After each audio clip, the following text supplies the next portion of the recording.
Should I just put my hair up? Does anybody have a hair tie? Joey, did you raise your hand?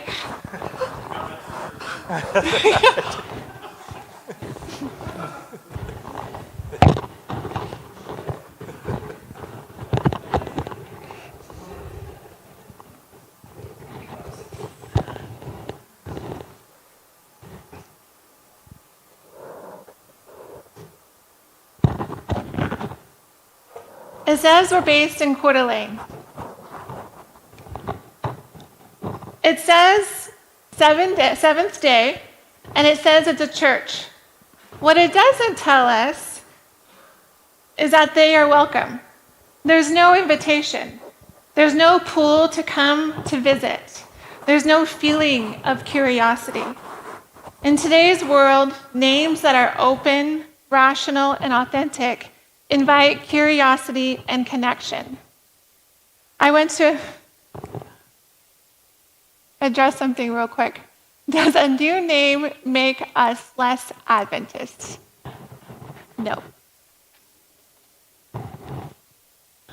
The movement was never a member-only club. Our urgency should make us more outward-facing, not less.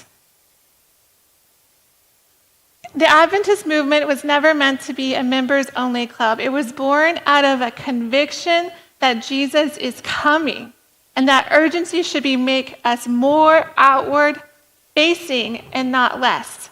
Our pioneers didn't preach to themselves. They showed up, shared their message with others. We are Adventists, rooted in Scripture, in the Sabbath, in the blessed hope of Christ's return, rooted in a relational, loving Jesus. Nothing changes. New look, same great taste.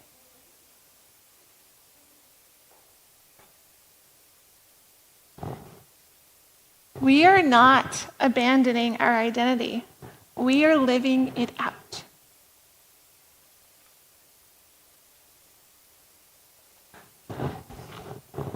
Tonight I want to propose a name that extends the invitation, that offers a chance to bring more people to our doors, to let them know they are welcome here. So as we consider a new name, we are not changing who we are. What's on the table is whether the people God has placed in our community, our neighbors, our coworkers, the person driving past on a Tuesday, whether they feel, by looking at this place, that they feel invited in. A name is a first impression, and we want that first impression to be, come in. All we are changing is the welcome mat. You got it?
Are we good?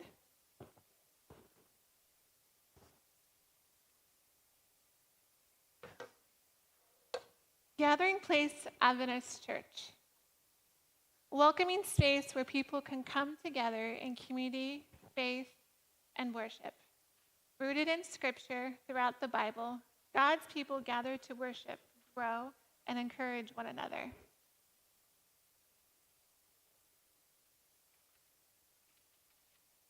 It's warm, memorable, and accessible to visitors and members alike.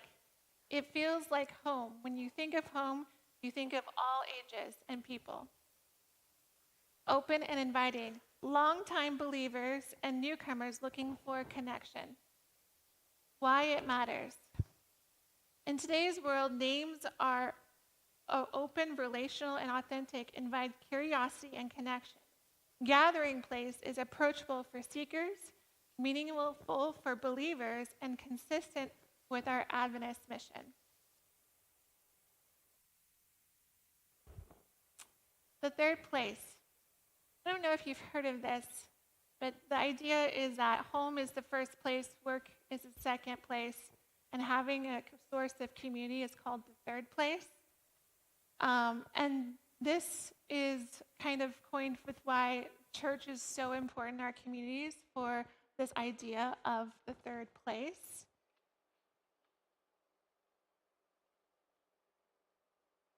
Today's generation is desperate for third places where they can belong, connect, and grow. A gathering place, Adventist Church is perfectly positioned to be that hub. Not just a Sabbath destination, but a daily resource, events, shared meals, conversations, spaces, prayer nights, book clubs, support groups, a place of refuge and renewal for the spiritual curious, the lonely, the overworked, the seeker of a balanced lifestyle. A space designed for gathering. Our name is our mission, to create a vibrant third place where real relationships are built around Christ. Churches that operate like strong third places see high engagement, stronger outreach, and deeper discipleship because people feel seen, known, and needed. So they were saying here that 1 in 5 adults have no close friends. That having no connection is like smoking lots of cigarettes a day. And it's really poor for your health. And they're seeing a huge increase of this since the 90s. Why this particular logo?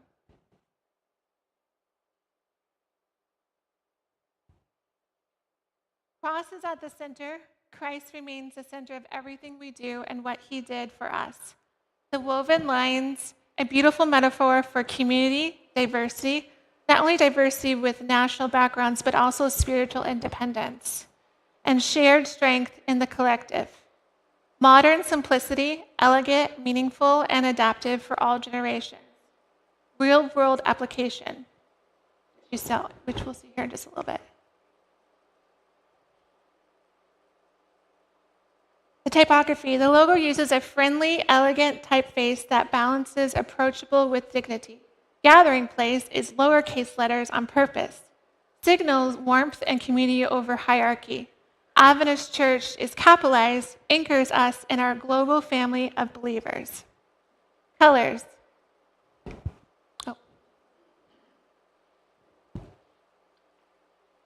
Soft muted blues and deep blacks convey trust, serenity, and strength, designed to be calming but professional.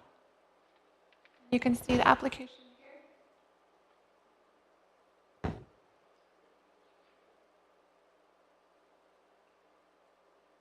First impression matters. Newcomers immediately understand who we are, a place for spiritual belonging. Here's also an example of what it could look like on a website and mobile. A strong first impression, belonging immediately, a name bigger than our location.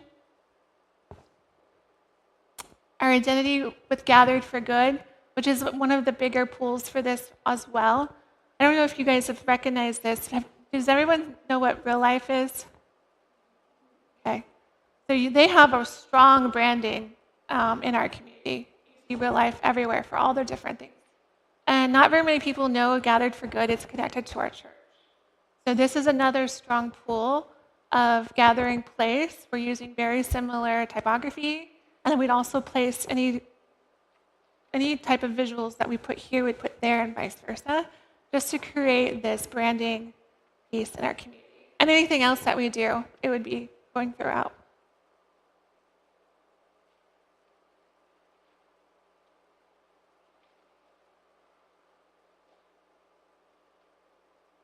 Adventists are called to be a light to the world. A gathering place is an invitation to the light, not just a building or an institution or just unto ourselves. We are called to be a light into our neighborhoods. Gathering place invites others into that light through relationship and presence, to be a support, an encouragement, and a healthy spiritual lifestyle.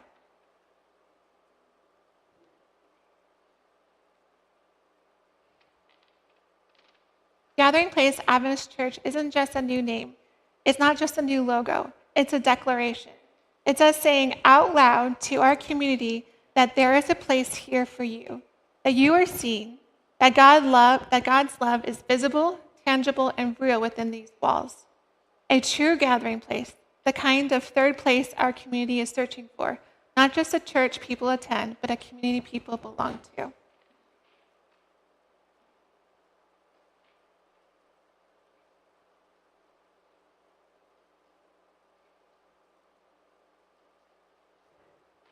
Thank you.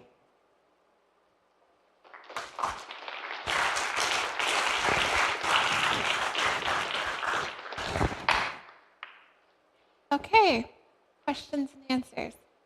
Yeah, you. All right.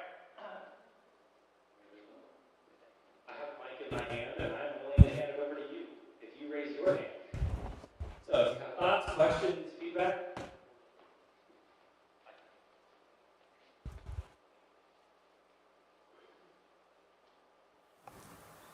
No thought? Here we go. Yes, I'm wondering who we are actually trying to attract. Is it from people from the community, or is it from other churches in our Adventist people in other churches around us? Are we going to be, like Summit and open up our church and have openings like that for our programs? Are our programs going to be changed in our Sabbath and our churches, and to recognize maybe younger people that are coming into the church? I just want to know who we're actually trying to attract. I mean, I've been here 5 years and we've never had an evangelistic series. Maybe it's all outdated now, but I don't see it a better way to attract new people than evangelistic series. And then once we get them in here, what do we do with them? I mean, I'm a greeter, and I see a lot of people every Sabbath. I'm not going to say about me, but last week there was someone who met 4 visitors. They've had 4 visitors. I took them to our stand over there and introduced them to our gifts and that sort of thing. And one person was asked, "Did you want to send your membership over?" They said, "Yeah." One family's moving over here from another area, and a brother of his is already here, and so there was at least 4 families that are possibilities that could come as our members. But if we I see our church members after church, everybody stands in here and talks to their friends. They don't go out and meet anybody. They don't look for new people. And what are we going to do when we get the new people in here from the community? Are they going to stand around and wait and go out the door without somebody there to greet them and hug them and invite them over for dinner? This is the process that we need to do, to do that. So that's my 2 cents. Want me to take that one? Oh, yeah. I think I can answer a couple of those. And I think if I remember correctly, your question is, who's our audience? Is that it? Is that the kind of the nuts and bolts of it? What are we going to do when they get here? Yeah, that's a fair question. I think we have some learning and growing to do, to be honest. I definitely think, but to answer your question, directly, I think our goal should have always been people who have no connection with Christ. That's our audience. That's been our audience from the get-go. Now, do I believe Adventists will appreciate what we're doing here and will recognize what we're doing here? 100%. So yeah, I do think we'll probably capture people from other Adventist churches who are looking for what we're doing here. But ultimately, we've done a lot of great things here. Like you mentioned, what are our evangelistic efforts?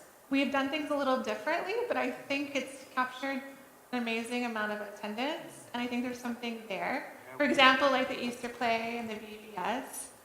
And yes, can we be better at connecting those dots, people who come and getting them into our church? 100%. We Yes. leave it off the Seventh-day Adventist off our logo. I see Gathering Place Adventist Church. We don't have Seventh-day Adventist Church. Is there a reason for leaving that off? No, it's just a form of, That's a unique gift to our church. and they will see it. They will see it for sure. Yes, did you have something you want to add to that?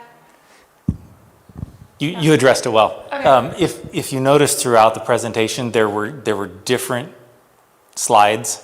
Like when she showed the website, you had the Seventh-day Adventist logo with the twirly design that is the current logo of the church. So you see Seventh-day Adventist scattered throughout. There's a poster around in the lobby that has Seventh-day Adventist.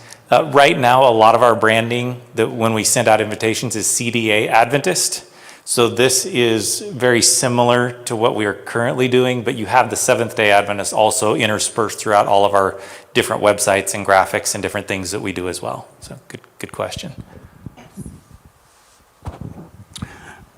I thought his comments, broad as they were very valuable about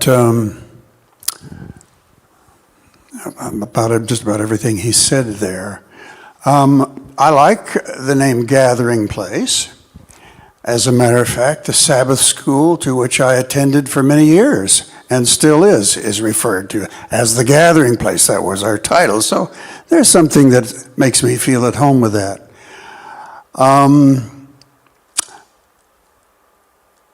I am curious why Seventh Day, just as this gentleman, and I'll bet half of the people here are curious as to why you chose to leave that out of that. Is there something you're afraid of? Do you think it's going to turn people away? It's got to be some reason. You've been quite a bit of discussion on this, so it might be good to have some reasons why that isn't part of that up there. It concerns me a little bit in that the name was originally chosen. Anybody who knows anything about denominational history know that they went to great lengths to make sure those words were put in that title. And I've got some other questions, but maybe later. Oh, okay. I think I'll answer his question, but it looks like Brent. She's gonna. Yeah. So why the seventh day is off? I never thought of it as something, as like a turning away from it, removing it. With most things, like when you look at graphics and logos, it's about a more simplification. But doesn't mean it's like less is more. If that makes sense. It's not in this case that we're turning away from a Seventh-day Adventist. Like, we're going to start changing our time of worship. They all know they have to come on Saturday. It's like right in their face. So I think gathering place, it invites you to come. And when they come, it's on the Sabbath, you guys. It's not on Sunday.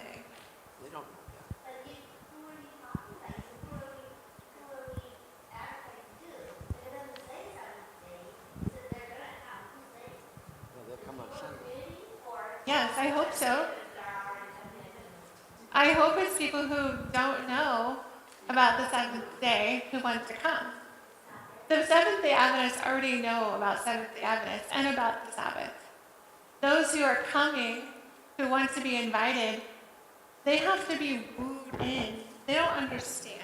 They don't understand the Sabbath. Like, they think it was done away with. They think well, but if you ask them to come, hey, come and taste and see what we have here. Do we just come off and just say, hey, this is what we believe in, like it or not? Is that how we communicate? Is that how we communicate to our neighbor when we're witnessing? Do we say, hey, I believe in the seventh-day Sabbath, and it is the true doctrine of the Adventist faith? Is that how we communicate when we win people to Christ? No. There's no wisdom in that.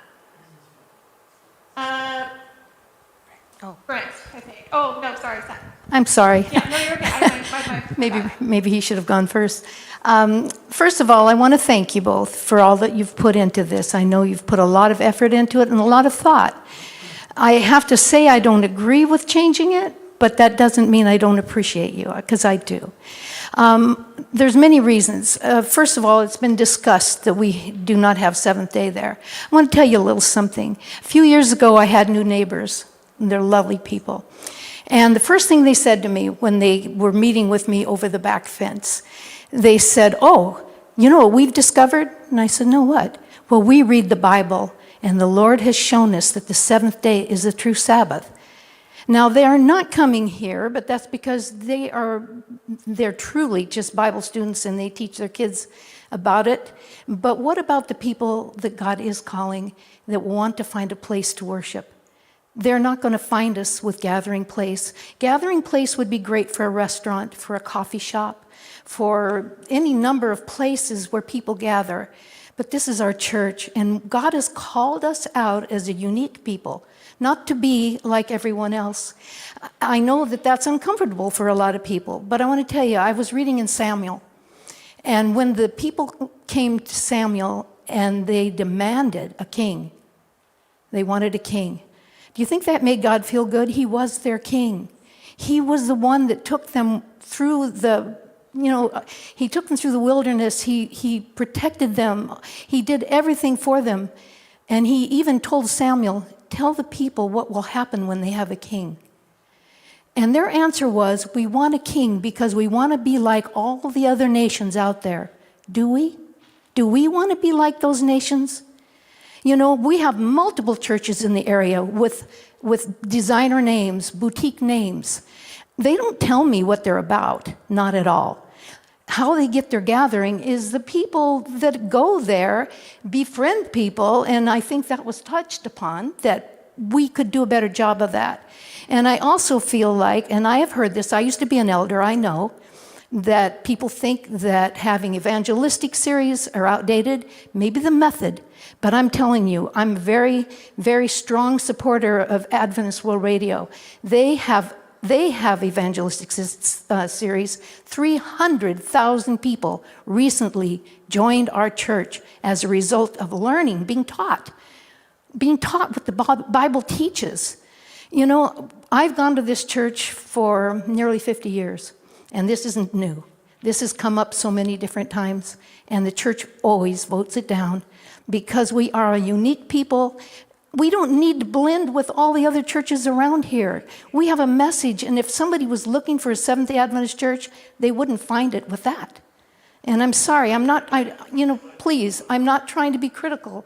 I'm trying to just be honest. I've thought about this a lot. And I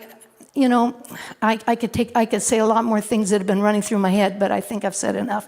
Thank you. Thank you for your time. Yes. Let's go ahead and let, I think it's Brent. Brent's and next. then,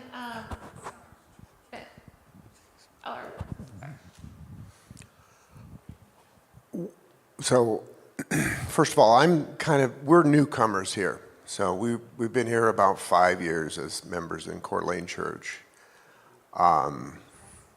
So forgive me if I am going to step over a line as a newcomer. You don't have the history. But the last church I was a member of, I was a member for 50 years. So I'm familiar with what we're talking about and the dynamics of change. Personally, corporately, I understand change, I think. And so the last place that I was at, I spent the adult portion of my 50 years as a member trying to affect what I thought was positive change. Sometimes, in fact, often not successfully. It's very frustrating, especially when you're younger and you're thinking that you can sort of make some change in your church community that would be effective and would advance the church's mission. As you get older, you settle in and you're not very adaptable. That's just a reality. Most of us as we age don't want change, and I'm there. I'm right there with you. I don't like a lot of change. I don't want to do a lot of change in my life. I like my routine. But to the question that was asked over here, what do we do if this changes the church? Who is coming in? What are we going to do with them? Man, that seems like a really good problem to have. Really good problem. Like, that's what we are supposed to be for, is we are supposed to be a place where people come or gather, if you will, and then you are changed and they are changed. What we do with them, I hope, if that happens, if that problem happens, what you do with them is you hopefully show them the image of God, who we believe him to be. That's the mission. That's the gospel in a nutshell. There are, and I'm not picking on people, so if it feels like I'm calling out people in their comments, I'm not meaning to do that. I just would say there are a lot of ways to do that. There's more than one way to affect change in your community. Adventist World Radio is one. The many other ministries of the church are another. Making your welcome mat a little more welcoming is frankly another one, because you want to get them in the door, and from there, what you do with that. Now, I understand we don't like change, and I've been where you're at, but I want to also affirm the second point you made about community. I just spent yesterday with some time with the Maranatha crew at Upper Columbia Academy, and I was sitting there at lunch and thinking, what an interesting dynamic. Here's a community that has formulated around the notion of simply going from campus or facility to facility and changing or upgrading the facility and helping people, helping that mission carry out its mission in a better way, just by swinging a hammer and whatever it is that, Maranatha does. And there's this community, and I'm watching them, and they're all interacting, they know each other, because that's really what we seek. We're built that way. We're created that way. We're created for community. We're created for connection and relationship with each other. And so if a new welcome mat, I like that way of describing it, if a new welcome mat brings new people in, let's figure out that problem, what to do with them. It will be change. I'll guarantee you, if you hit this right, if you hit the mark on this, you'll have people come in the door who want to know simply what is that place, because I was ignoring the sign for the last 40 years because it never changed. So it's just like everything else. There's too much message intake. So I've now just simply blurred that out, and then all of a sudden one day I drive by on the street and there's something new. So it must be a new facility. They must have something new going on. Nope, the identity is the same for you and me. We're the same people. We're doing the same things, but now we have new people to talk to about it. That's a pretty good problem to have. I'll take that one. Ben, Hi. Hi, Ben. First of all, I all the time and effort you guys put into that, I want you to know I appreciate. That takes a lot, and being up there even is even nerve-wracking. But as some of you know, I fish a lot. I've been fishing for 40 years, And there's nothing worse about spending a lot of time and money and being out there and getting skunked, when you're out there. It's just frustrating. And I have a really nice fishing boat that I have all dialed in, thinking, then when you're out there and you're seeing other boats out there that are really nice, and those boats are like $50,000, $60,000, $70,000. They're just very expensive. I go, man, if I had that boat, I could probably catch a lot more fish, and but the fact is, it's not the boat. It's the lures that we're using. And I think what we're missing is more evangelistic meetings. We don't have those anymore. Some of the things that I miss personally myself is, some of the founding things that we grew up with. Health message. I know I'm not an example for that, but I mean this. I like talking about the Sabbath every now and then. We don't. I like some of the old hymns. Every now and then they bring those in, and it brings tears to my eyes. I love some of the old,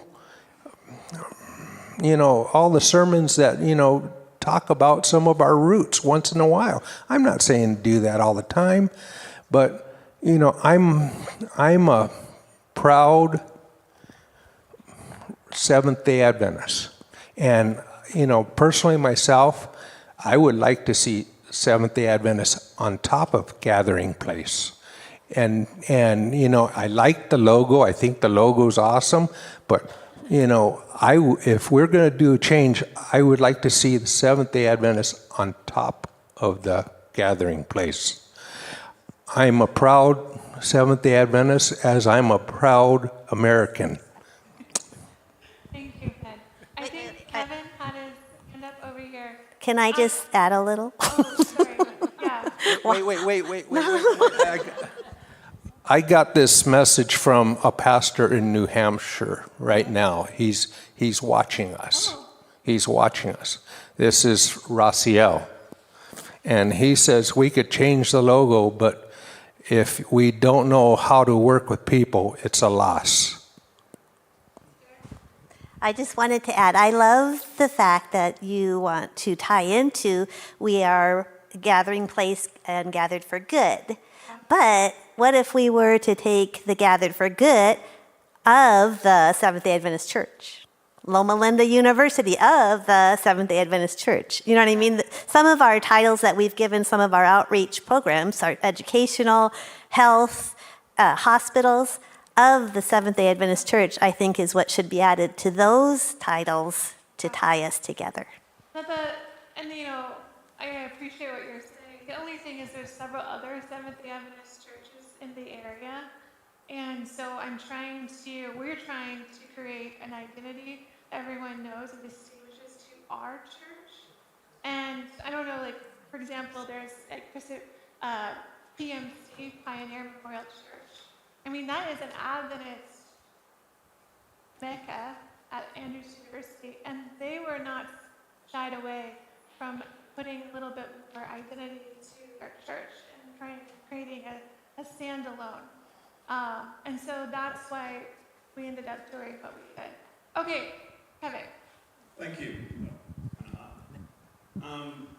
It's a pretty daunting thing to even think about undergoing a name change. So just like the other people, really good job, even being willing to go forward with that. Now, I have something I want to say, but before that, there's been several comments made about we need to do more evangelism. Sure, doesn't have anything to do with the name though. Okay? Right. How we outreach to people is always going to be a factor. And what kind of outreach in terms of evangelism? Let's do a program, sure. But that doesn't really, in my mind, have any bearing on exactly what the name is. Because we could be, Lewiston Seventh Adventist Church and having the same kind of conversation.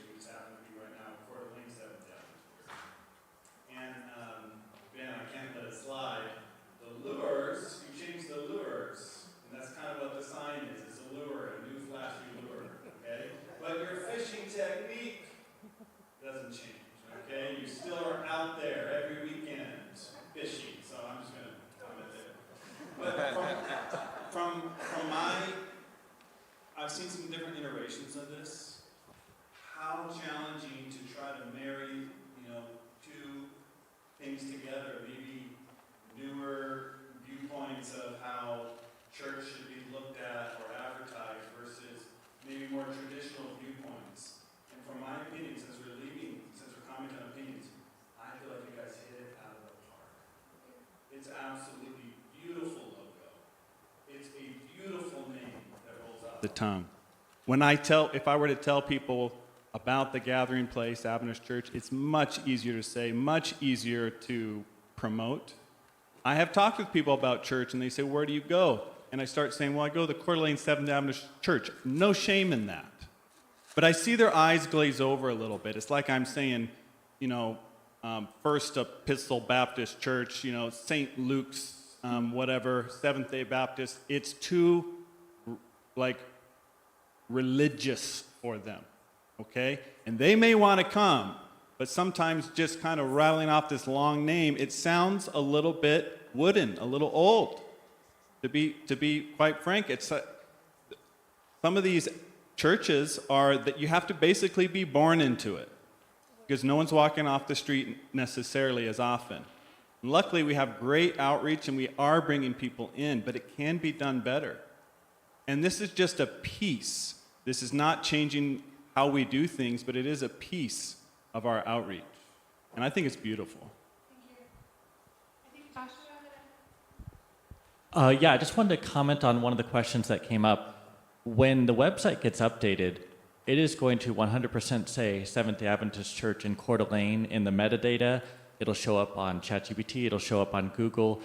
If anyone is looking for a Seventh-day Adventist Church in Coeur d'Alene, we will pop right up to the top because we'll set up the website to do that. So I just want to call that out from a technical perspective, as far as ads, as far as everyone looking online will find us. If they look for a Seventh-day Adventist Church, we'll show up. Okay. Oh, I think there's one here in the back. I know, but they're wandering back there with the mic. It's kind of refreshing having a nice family get-together where we duke it out. Yeah. No, I'm serious. It's great. It means we care, right? We actually care. The last time I felt like we really got after it was at the remodel. And I remember my dad was at our house, and this was COVID. And he was speaking very passionately, as he tended to. And he felt like he was representing an opinion that some people had, even though it might not have been his. And Katie and I were fighting back because we felt another thing, and we were letting each other have it. And it was great because we both cared. And at the same time, I'd do anything to fight with that guy one more time. But if I'm being honest and I look at our church, where we've been over the last decade, and so Sue has been here almost 50 years. I hate to say it, but I've almost been here 50 years as well. But there's a lot of us, and things look a little different. Does that mean we have to get a name change? Not necessarily. But I know where we have moved has pushed people beyond their comfort zone.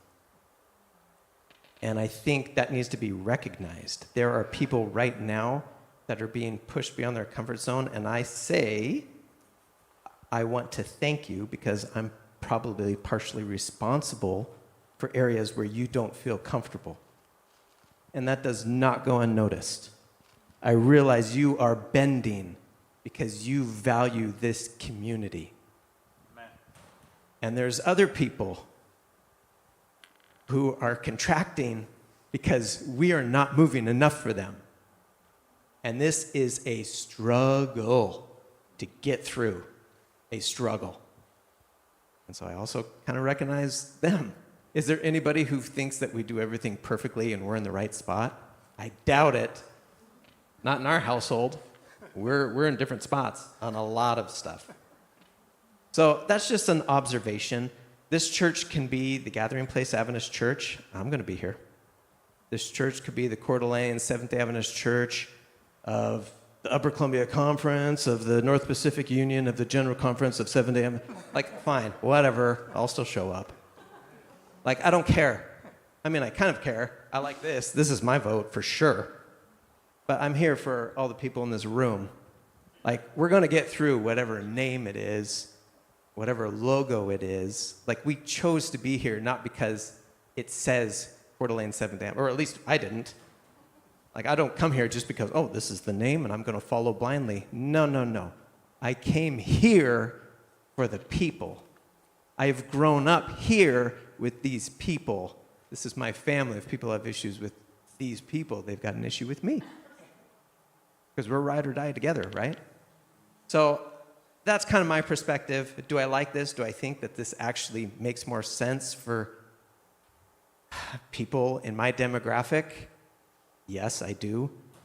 Are we discouraged because 99% of our friends that we went to academy with, that we went to college with, want nothing to do with this church, this global church? Yeah, it breaks my heart. This isn't going to fix that, I know, but this does resonate better. So there's not one magic bullet, I know, but for lots of us, it seems to work better. Thank you. First off, is this thing working? First off, I'm blown away with that sign at the right there, the gathering place and the cross. I'd like to see that cross out instead of our existing sign and some modification. I think it's beautiful, and obviously a lot of work and talent that I lack went into that. I have a procedural question probably directed to Jeremiah. I was blown away literally maybe 3-4 weeks ago when I first heard, oh, there's going to be a discussion and we've got a tentative name that we like and a tentative logo we like. We'd like you to come and give your opinion. I would wonder, as I know some others have, or why was it not opened up? We're thinking about changing. We've got a bunch of people together. If you have some ideas, we'd love to consider them. And in fact, probably hundreds of hours have already gone in, and the average guy in the pew like me didn't know anything about it. I'm wondering why it wasn't opened up for input. It was November, I believe, October or November of last year. We passed out a survey here in church to everyone and invited everybody to participate in contributing names. And we got several and some different feedback in different ways. So then the committee took that information and then they went and they surveyed the elders, then they went to the board and they surveyed the board, they went to the worship team, surveyed the worship team, and then went and asked for some individual opinions as well. So we hit the church on a Sabbath, the elders, the board, different worship team or different ministry groups in the church, trying to get as much feedback as we could. So it could have been we did it on a Sabbath. You were gone. It happened to be a Sabbath. I was gone. I think I was up in Canada visiting another church on that Sabbath. So I don't remember it, but that's fine. I think it's beautiful. I will be the first one to buy a sweatshirt, a t-shirt, all of that kind of stuff. Because honestly, like Kevin said, occasionally when I'm out shopping or doing something, people ask me where I go to church. Same thing. Absolutely glaze over with the name. And I wonder with some of the concerns here if there would possibly be an option to somehow change the logo to include Seventh Day, and maybe you could do that somehow. But I just think it's beautiful. And I do think that if I said gathering place, like gathering place of Seventh-day Adventist Church or something like that, I do think that it would pique interest more than Coeur d'Alene. I really, really do. Oh, yes, Lloyd, and then I think Greg. So, these two hands popped up right at the beginning as well.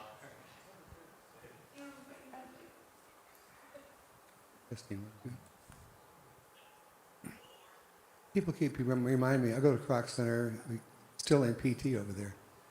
And they're talking about this new Mormon temple that's coming in here. Anybody heard about it? Anyway, over in Hawaii, I was pastoring there, which was great fun. I wore my shirt tonight. Anyway, the church had been there for 70 years. It was a block structure. First of all, we did like what we did here. We fixed up the church so it looked nice. And we changed the logo. Huge gold cross, Bible down below. In other words, it's an Adventist logo, but we put the cross front and center. And we put a sign out front. We couldn't afford these new signs, but we had a sign that was changeable, letters. So down the street was a mega church. If you come from the airport and get on the main Highway 1 in Hawaii, that's what it's called, Highway 1, only freeway through the middle of town. You come out from the airport, and here's a great big lit up sign. It says, Jesus coming soon. And you look at it, it's a church, kind of a mega church. Jesus coming soon. That's the way the Hawaiians say it. And so I was doing a series, and on the sign out front, I put down, sooner than you think. And got a little bit of feedback. But where I got the real feedback was the Mormon church is down past the mall. And I was preaching through Romans. So my sermon title, first one was Church of Jesus Christ of Latter-day Sinners. So there are ways that you can really make a mess in the church. You're changing, if you're changing the name, you're changing the identity somewhat. But I'm here to say, first of all, I'm a maverick. I love doing different things. And I've had 2 experiences just this week. I go to the Croc Center upstairs. There's a PT. And after my stay in the hospital, I've been more or less in PT ever since. But my PT person, she was, and I've had her since almost a year now. And, just talking. Anyway, this morning she says, have you ever read the book Great Controversy? And I said, yeah, it's kind of a rough one. So do you know who Ellen White is? I said, well, I was kind of trying to soften things a little bit. And she says, do you have any books by her? I said, please put Great Controversy to one side and read Desire of Ages after you read Steps to Christ and Mount of Blessings. And it was amazing. So she wrote them down, and I said, don't worry about it. I'll see that you get one. One of the things that I'm missing here at this church is the whole library of stuff that I can hand out to people. So I'm with the crowd that says, let's clarify what our mission is. And once we have the mission clarified, then we can change. If our mission is successful, it will change our identity. And if we need to change the words for a new identity, we can do that. I called my brother because he was in on the change in Oregon, that great big church. It was called New Hope Church. Anybody heard about that? Okay, my era is a bit. But anyway, he went there. He and his wife, they're both musical, so they were the music people for there. And I like to read a lot of books on church growth. So I read Dale Galloway's book called 2020. Fantastic. Small groups, all kinds of stuff. The problem is his church blew up. What I'm saying is, as a church, fell apart. And he wrote a book. I was telling Jeremiah this yesterday. He wrote a book after the church blew apart, and it's called Everything I Learned After I Knew It All. And that's happened in our church. All kinds of church growth ideas. We're using ideas, but I'll give you an example, and I'll quit. But an example is the Heritage Singers. I was the first pastor to bring them down from Oregon. They used to be called the Rose City Singers. Yeah, Rose City Singers. Brought them down to, boy, I got thrown out of the ministry for bringing them down there. but they appealed to the people in the Santa Rosa Church. That was my first church.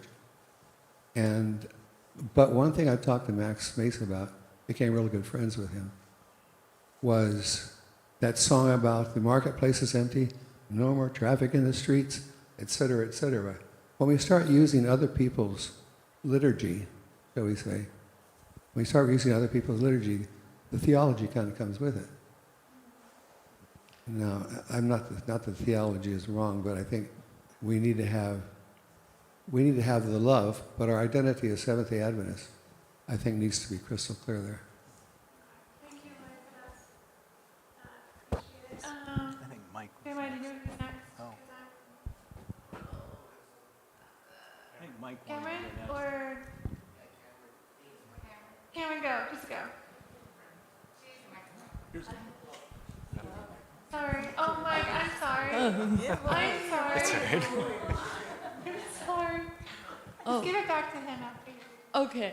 I thought that my point, first of all, from a graphics perspective, it looks great without the seventh day because it's very clean.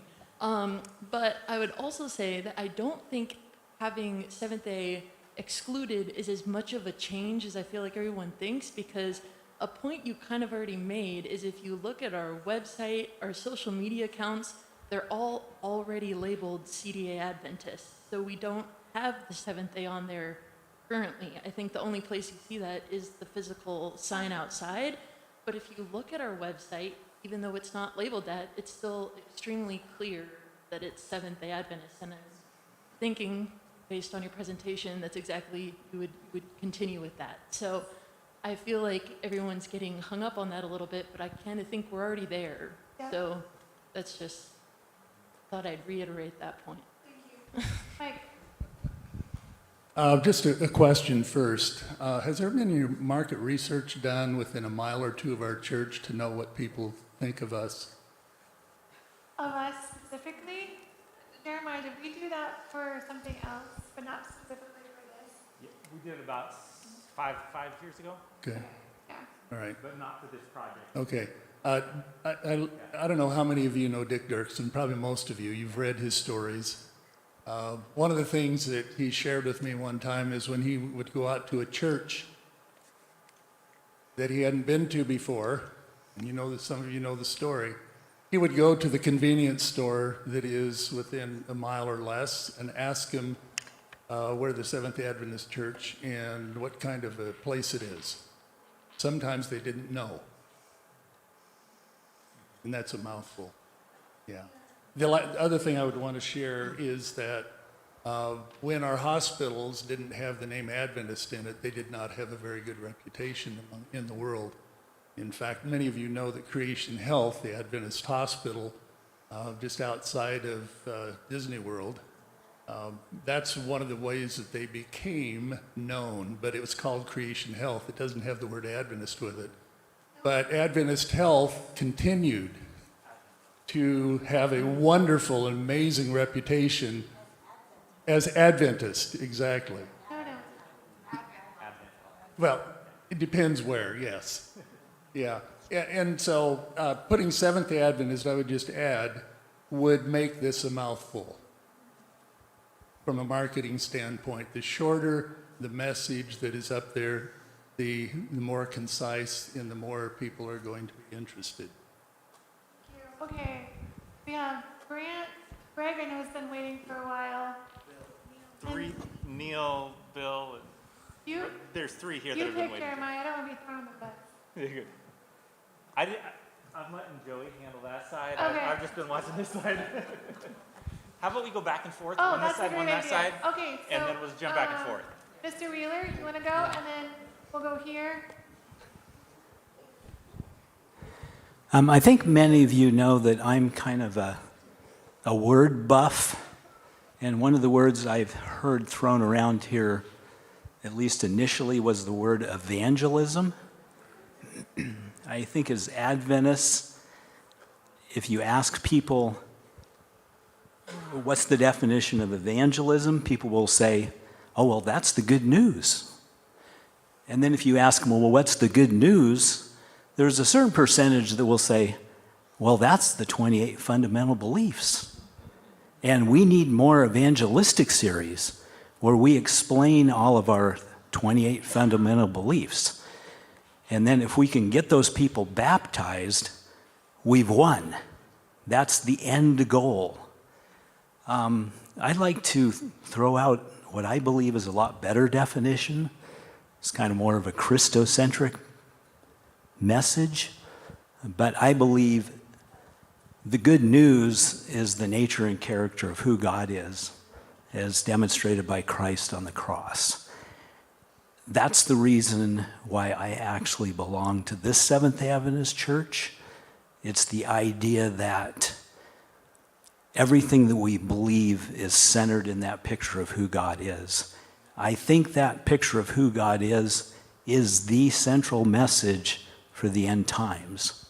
I think Ellen White supports that. I can give you plenty of quotes if you're interested. But this is with the idea that we all start with a picture of God. There are people that start with no picture.